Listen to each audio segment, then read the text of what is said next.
દુનિયામાં એક એવી કોમ છે જેની વસ્તી માત્ર 1.5 કરોડ જેટલી છે, છતાં પણ બેન્કિંગ, ટેકનોલોજી, હોલિવૂડ અને અમેરિકાની રાજનીતિ સુધી દરેક જગ્યાએ તેમનો પ્રભાવ જોવા મળે છે.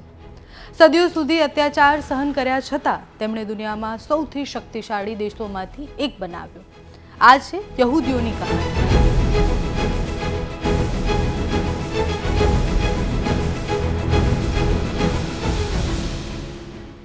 યહૂદીઓનો ઇતિહાસ લગભગ 3000 વર્ષ જૂનો છે. તેમનો મૂળ પ્રદેશ હતો આજનું ઇઝરાયલ અને તેના આસપાસના વિસ્તારો. પરંતુ લગભગ 2000 વર્ષ પહેલા રોમન સામ્રાજ્યએ યહૂદીઓનું રાજ્ય નષ્ટ કરી દીધું અને લાખો લોકોને દુનિયાભરમાં વિખેરાઈ દીધા. આ ઘટના ડાયાસ્પોરા તરીકે ઓળખાઈ. આ પછી સદીઓ સુધી યહૂદીઓ પાસે પોતાનો કોઈ દેશ જ નહોતો. યુરોપના ઘણા દેશોમાં તેમણે જમીન ખરીદવાની મંજૂરી પણ ન હતી. ઘણીવાર તિરસ્કારનો સામનો કરવો પડતો હતો અને એના પછી રસ્તો પસંદ કર્યો એમણે શિક્ષણ, વેપાર અને ફાઇનાન્સ.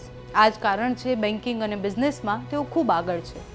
પરંતુ યહૂદીઓનો સૌથી કાળો સમય આવ્યો 20મી સદીમાં, જ્યારે જર્મનીમાં સત્તા પર આવ્યા હિટલર.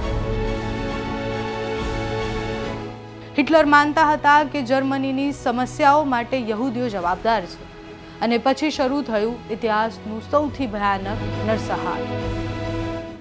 1939 અને 1945 દરમિયાન લગભગ 60,000 યહૂદીઓને મારી નાખવામાં આવ્યા. ગેસ ચેમ્બર, કન્સ્ટ્રક્શન કેમ્પ્સ અને માનવતાને શરમસાર કરી દે એવી હિંસા. આ બધું માનવ ઇતિહાસના સૌથી કાળા અધ્યાયમાં લખવામાં આવ્યું.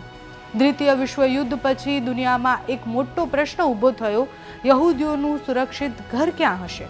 અને 1948માં યહૂદીઓએ પોતાનો દેશ સ્થાપ્યો, ઇઝરાયલ. આ નાનો દેશ આજે ટેકનોલોજી, કૃષિ અને ડિફેન્સમાં દુનિયાના સૌથી અદ્યતન દેશોમાં એક ગણાય છે. ઇઝરાયલની ગુપ્તચર એજન્સી મોસાદ એ દુનિયાની સૌથી શક્તિશાળી ઇન્ટેલિજન્સ એજન્સીમાંની એક ગણાય છે. યહૂદીઓની સંખ્યા દુનિયામાં ઓછી છે, પણ પ્રભાવ અદ્ભુત છે. વિજ્ઞાનમાં મહાન વૈજ્ઞાનિક આઇન્સ્ટાઈન, મનોવિજ્ઞાનના પિતા સિગમન્ડ ફ્રોઈડ, આધુનિક ટેકનોલોજીના દિગ્ગજ માર્ક ઝુકરબર્ગ અને સેર્ગેઈ બ્રિન, મનોરંજન જગતમાં દિગ્દર્શક એટલે ડિરેક્ટર સ્ટીવન સ્પીલબર્ગ. આ સિવાય દુનિયાના ઘણા નોબેલ પુરસ્કાર વિજેતાઓ પણ યહૂદી છે. વોલ સ્ટ્રીટ, હોલિવૂડ અને અમેરિકાની રાજનીતિમાં યહૂદી સમુદાયનો નોંધપાત્ર ફાળો રહ્યો છે અને આ કારણથી અમેરિકા અને ઇઝરાયલ વચ્ચેનો સંબંધ પણ ખૂબ ગહેરો છે. દુનિયાનો સૌથી મજબૂત સંબંધ એને માનવામાં આવે છે.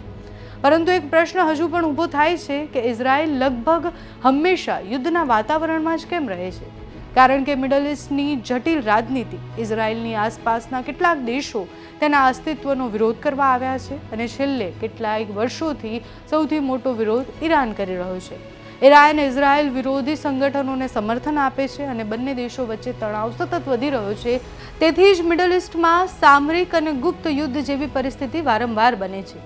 સદીઓનો અત્યાચાર, દેશ વિના જીવન અને પછી એક અદ્ભુત પુનર્જન્મ.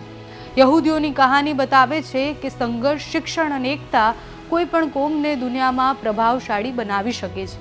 આ માત્ર ઇતિહાસ નથી, આ છે જીવંત શક્તિની કહાની.